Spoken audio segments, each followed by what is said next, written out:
Hello, welcome to a special year-end edition of The Parish Line, a production of CGov, the Calcasieu Parish Government Channel, about the events, programs, and policies of the Calcasieu Parish Police Jury.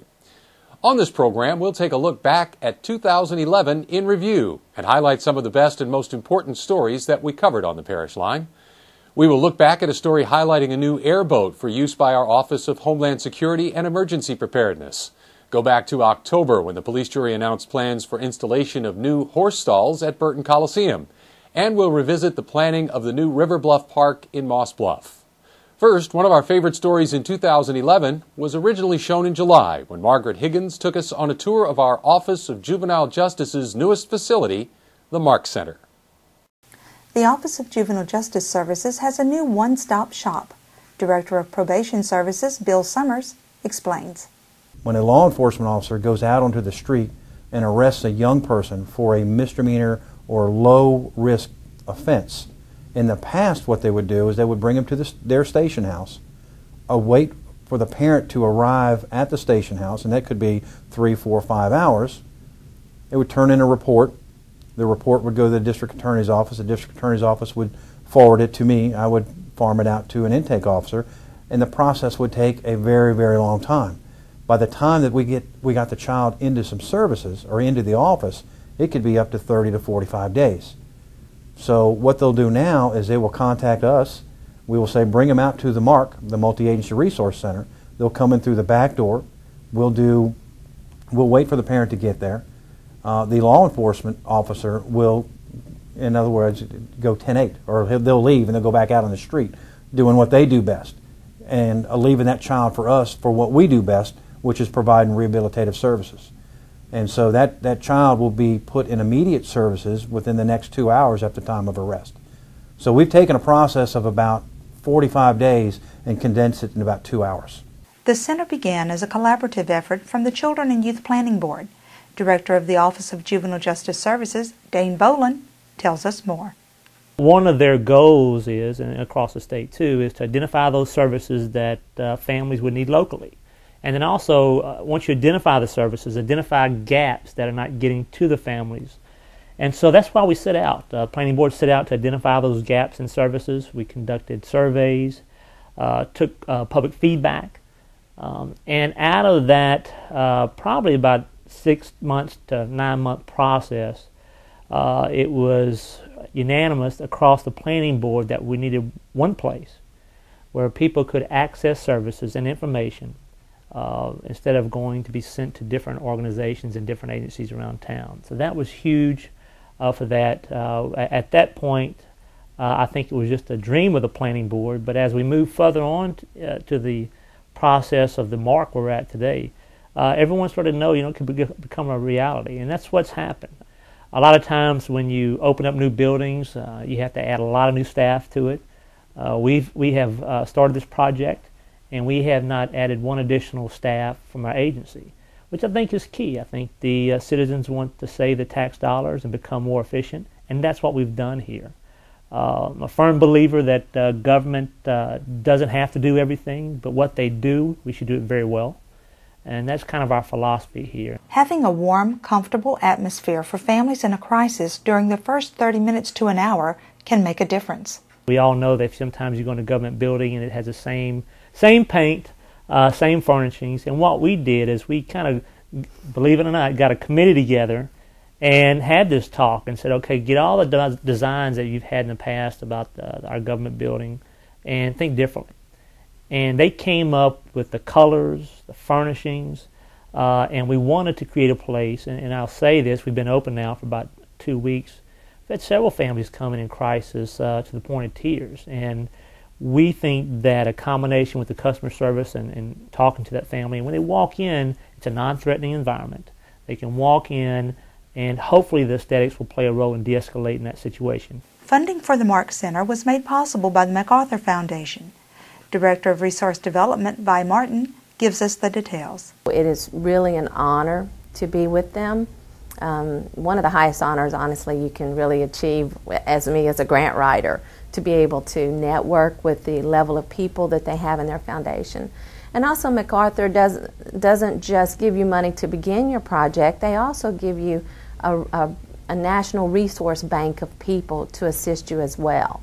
So they always have consultants on hand that they will send to you to assist whatever area you may be struggling in with your project. MacArthur Foundation Project Director for Louisiana Models for Change, Deborah DePreto, MD, focuses on why these programs are necessary. Through many, many interviews I went on with the foundation, there were the top 3 areas by and for were to create what we call alternatives to formal processing and incarceration. In other words, we lock up kids in Louisiana to get them services. In the end, that really hurts kids because they're away from their families, they don't have access to their community, and it's very hard to reintegrate. But we do that for nonviolent kids, kids who really have very low-level offenses. So everyone universally said we need more community services for low-risk kids with misdemeanors and first-time offenses. The other thing is we need better programs. We need programs that really work. We're using outdated things that, you know, don't really show that they're improving the lives of kids and their families. So we want what's called evidence-based or research-based programs that prove that this really works on kids. And then the third thing in Louisiana, and as in many other states, youth of color, especially African American youth, are very much more involved in the juvenile justice system. And we wanted to figure out why. Why is that? What can we do to make that different, if at all possible? So those are the 3 areas that Louisiana Models for Change chose and that we wanted to concentrate in. And I can tell you we've been very successful in all 3. And the places like right here in Calcasieu Parish that is going to be a national model. I have no doubt about it. For the Parish Line, I'm Margaret Higgins.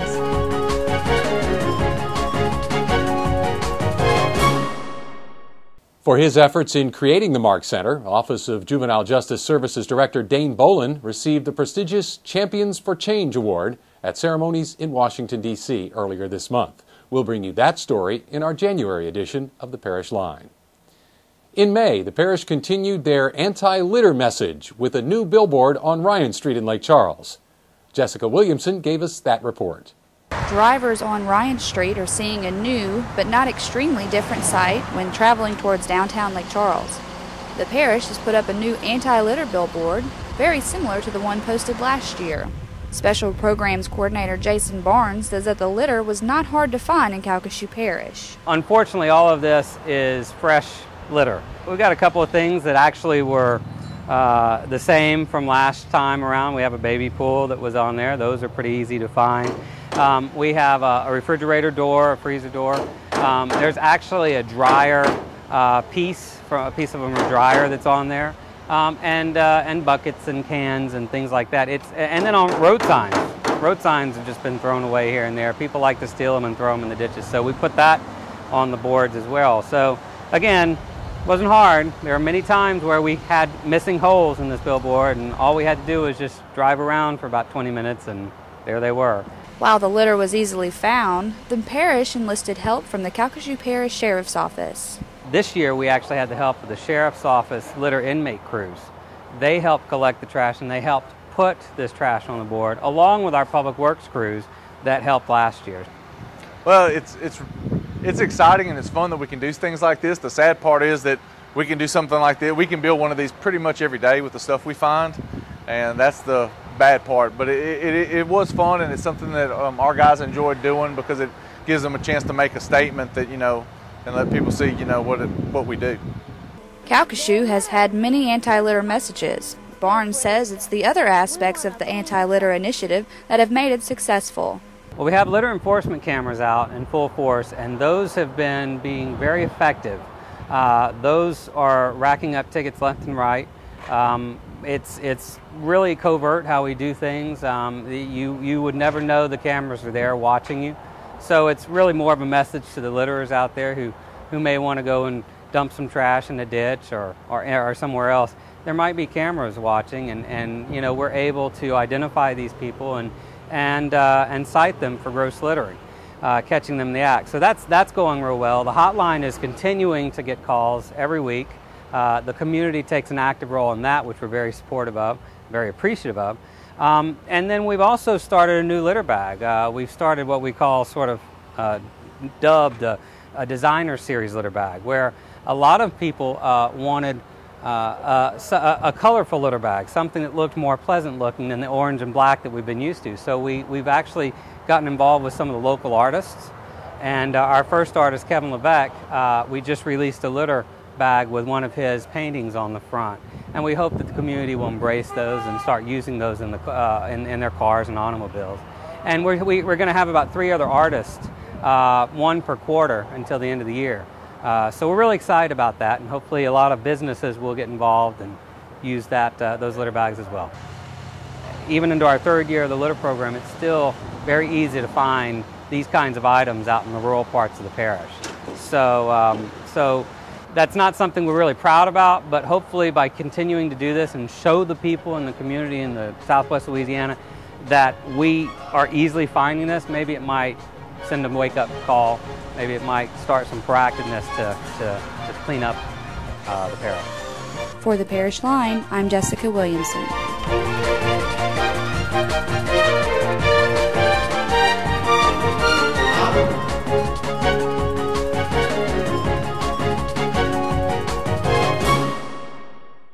The newest Artist Series litter bags to be released as part of the parish's anti-litter campaign are from retiring local artist Elton Louviere. The Office of Homeland Security and Emergency Preparedness received another tool in their efforts to respond to emergencies in 2011. Molly Morgan told us how they can now travel just about anywhere they need to go to offer help. Over the years, there have been several upgrades and new additions to the equipment at the Office of Homeland Security and Emergency Preparedness. Emergency Medical Services Specialist Rob Dodrell explains. We recently have purchased an airboat from state surplus. It happened to be one of the older, I think it was a wildlife fishery boat that they took out of service, but was still functional. So we brought it back home and refurbished it through some toils and tribulations on getting it together, but it was still a very good asset. And through some funding through the LEPC, Local Emergency Planning Committee, and a little bit through the parish, we were able to bring this asset up to functional status. The new airboat is now fully functional. We were able to add radios, rescue equipment, GPS and things like that to be able to go out into the areas that we need to go in to assist the community with their needs. It is a low draft vehicle so that we can get into marshy areas and things like that, and we've used it quite often already. Rescue efforts are easier now in remote areas of the parish. Well, we've had a couple stranded boaters that they were out fishing and got stuck into an area that they could not get their boat out. I think we've done like 9 different rescues and pulled people off of areas that they probably could not have walked out of it evenly. And we go in, pull right up next to them, offload them, and bring them in. We actually had 2 rescues in one day when the tides went out unexpectedly to some of these boaters, and they ended up getting stranded. What's nice about this boat is we can go over water and then land and water again and land, which happens a lot of times in the area. If you have a boat, you can only go on water. You can't go on land, so you have to pick the boat up and move it. Where the airboat can slide over low areas and be able to get to different parts of the community where other assets wouldn't be able to get to. It's also been a great help to Homeland Security. It allows us to do some Homeland Security missions, going in and checking different areas that you can't normally get to with the airboat, checking port security and different things like that. So we can take this airboat into marshy areas where a regular boat would not be able to go. Dodrell says the sheriff's plane has been a big help in their rescue efforts. We can get on scene by using directions from the airplane. They can tell us which way to go and get us the easiest place to get through to get where we need to get. So we can have that communication between the airboat and the airplane, and then them having an eye in the sky and us on the ground being able to get to where we need to go. OSEP is involved with several agencies during any and all types of emergencies, and assistance from the sheriff's plane can be very helpful. Captain Rock Palermo with the Calcasieu Parish Sheriff's Office tells us more. Our assistance to the Office of Emergency Preparedness oftentimes results in that office's involvement in many types of emergencies, be it from fires to hazmat incidents to other emergencies that are involved in the parish, or disaster assessment post-hurricane or tornado. The Office of Emergency Preparedness acts as a support agency for many different agencies, helping them with communications, helping them get expertise if they need it in a particular area, or in the case of an actual emergency, help with the on-scene assistance in managing that from an incident command perspective, help them get additional resources if need be, and those types of items.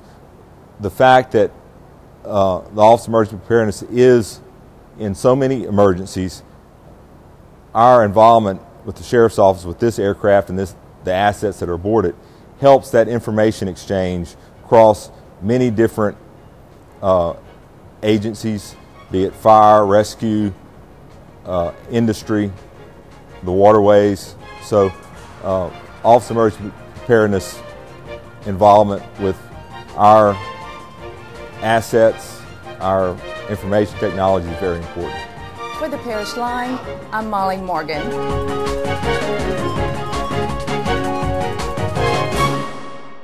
You are watching a special Year in Review edition of the Parish Line about the events, programs, and policies of the Calcasieu Parish Police Jury, as we revisit some of our best features of 2011. In October, the Police Jury approved funding for installation of new horse stalls at Burton Coliseum as part of continued improvements at the parish facility. Public Works Director Alan Wainwright told jurors the $177,000 project is to bring the parish complex up to standards needed to host the 2011 and 2012 Louisiana High School Rodeo Finals. Well, the project is part of what was the police jury's obligation, if you would, to get the facility ready to host the 2012, 2013 high school rodeo finals and junior high rodeo finals. This project is the addition of 160 new stalls, horse stalls, to the facility. These stalls are also made in a way that they'll be utilized in the livestock show and at many other events out at the facility. So it's not just horse stalls. It's a lot more than that. When large events are looking for places to locate, one of the things that they're looking for is the ability to host and hold the horses in nice stalls overnight. Many of these events run through the weekends and several days, so that's a critical aspect on any checklist when you're going to try and secure one of these events. So it really puts Burton as a facility in a league of just a very few facilities in Louisiana, at least, that can host those kind of events. The rodeo finals had been hosted by Calcasieu Parish for more than 50 years, but the event went elsewhere during the 1990s. The high school rodeo finals has a rich history in Calcasieu Parish. It first was in the Sulphur, around where the high school is, then was moved to the Burton Coliseum in the 90s, or right around the 90s. And then ultimately was moved to another venue. It's been to a couple other venues. We're real proud of getting that event here. A lot of people worked really hard to secure that and put together a package to get that event here, and we're just really grateful to have it. It's estimated that the 2-year economic impact is about at $28 million, so a tremendous impact to our local economy. And an opportunity to continue getting that event for several more years. Much of the Burton Coliseum complex was damaged by Hurricane Rita in 2005. The outdoor arena was destroyed. The upcoming project is one of the final efforts in restoring and upgrading the Burton facilities. In the winter, we'll have the livestock shows and everything, so we have a few things we're getting ready for that. Then will be the high school rodeo later in the year. It does sort of cap a reconstruction of the outdoor rodeo arena there, which was obviously damaged during Hurricane Rita. Was rebuilt, reconstructed, expanded. It's an extremely nice facility and an integral part of us being able to have the necessary square footage and overall facilities to attract this kind of event. Well, the facility itself, of course, it has the Burton Coliseum, and everyone's familiar with that. We have an outdoor rodeo arena that is tremendous. It has a section of it that allows the handling and holding of all the livestock, rodeo animals that go on with, that come with a rodeo event. We have a tremendous amount of camper hookups and everything that's needed there for those people who travel. In town, we have the livestock arena that has more than enough square footage to host large events. Overall, that facility is very unique when it comes to Louisiana, and offers us a great opportunity to compete for these kinds of events and shows and rodeos. We'd love to see people come out and support it. Again, the Coliseum is a facility that the entire facility is owned by the Calcasieu Parish Police Jury.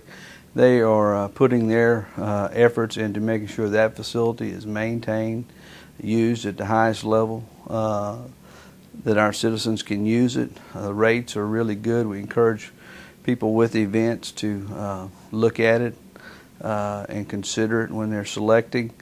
And just encourage everyone to come out to the rodeo, come out to the livestock shows, and see the youth, the high schools, and even younger elementary students. They work so hard on those projects. Come out and support them. Come out and support the community. That's what it's really all about.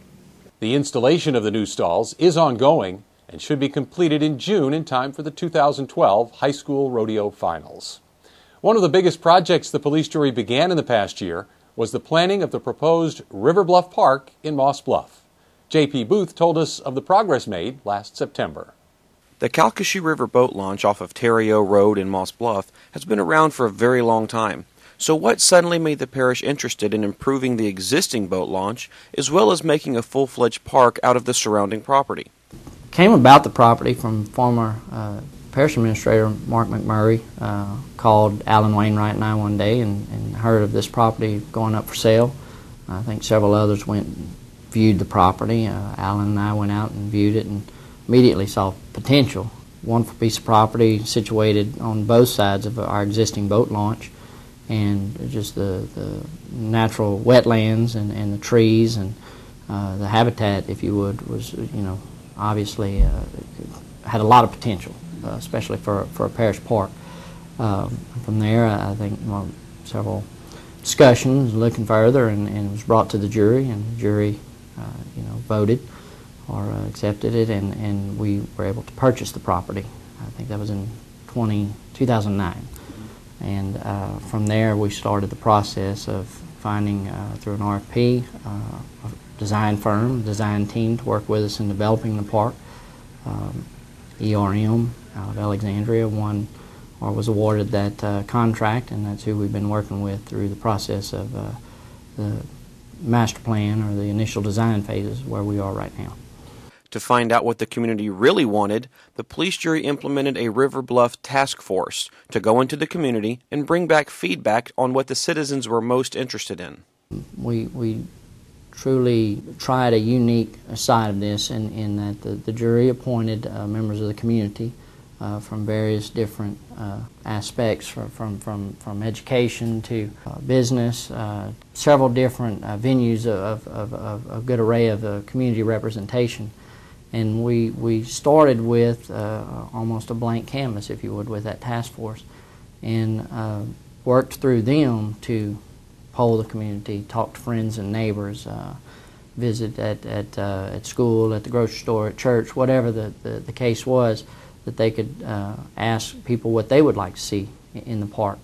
And we took those ideas through the task force meetings and those comments and the public input, and started designing the elements of what we'd like to see in this park. It was a kind of a true sense of this is what the community would like, or this is what the citizens of Calcasieu Parish would like, and not so much as a staff or a design team just designing a park and saying here's what we're going to go build, but tell us what you'd like to build, and we'll incorporate that in and try to make that part of what this park is about. And I think a process that worked well. Certainly after the task force, the last meeting we had, I feel like everyone was really pleased with the outcome and really pleased with the process and the way it worked. I think it's going to give us a great park. I just have one closing question, and this is to the task force members. Have we identified and addressed your comments in the vision for the plan?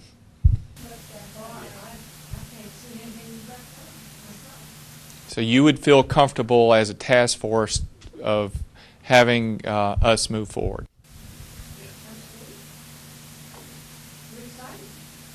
Great. And I think you guys have listened well and planned around everything that we at least suggested.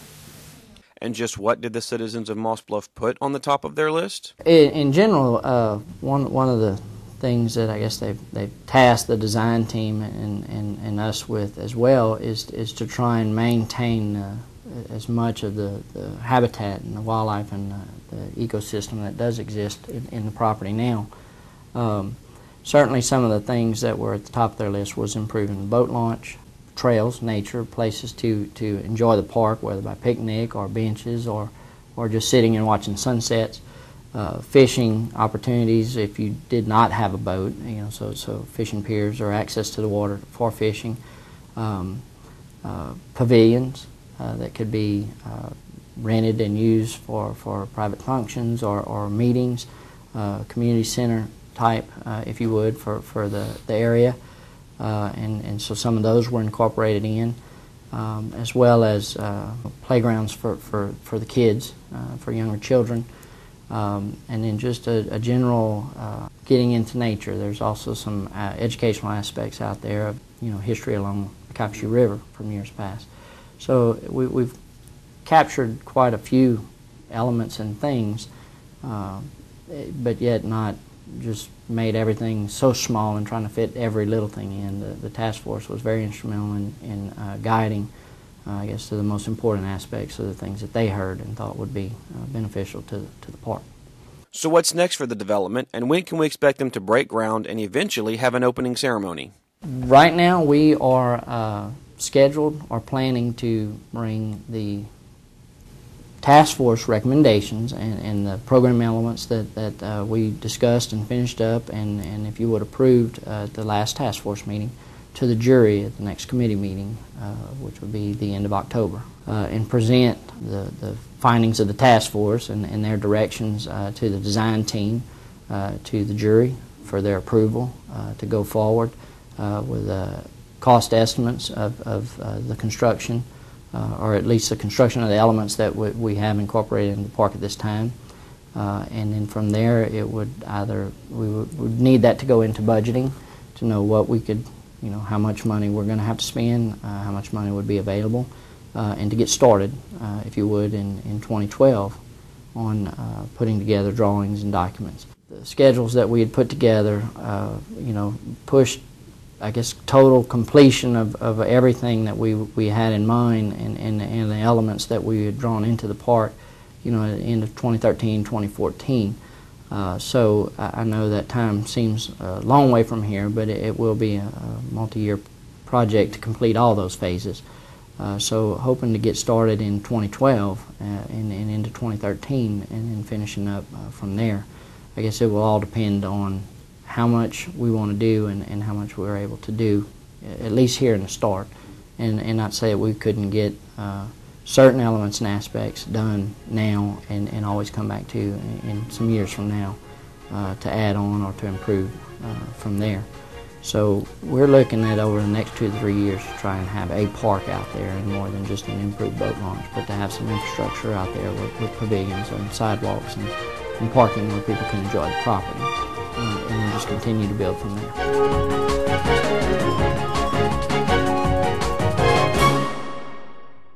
The police jury accepted the plans in October. The first phase of the project, renovations to the boat launch, will begin in 2012. We hope you enjoyed our 2011 In Review edition of The Parish Line. For details on any of these stories, or to watch The Parish Line on the internet, visit our website at cppj.net. Thanks for watching.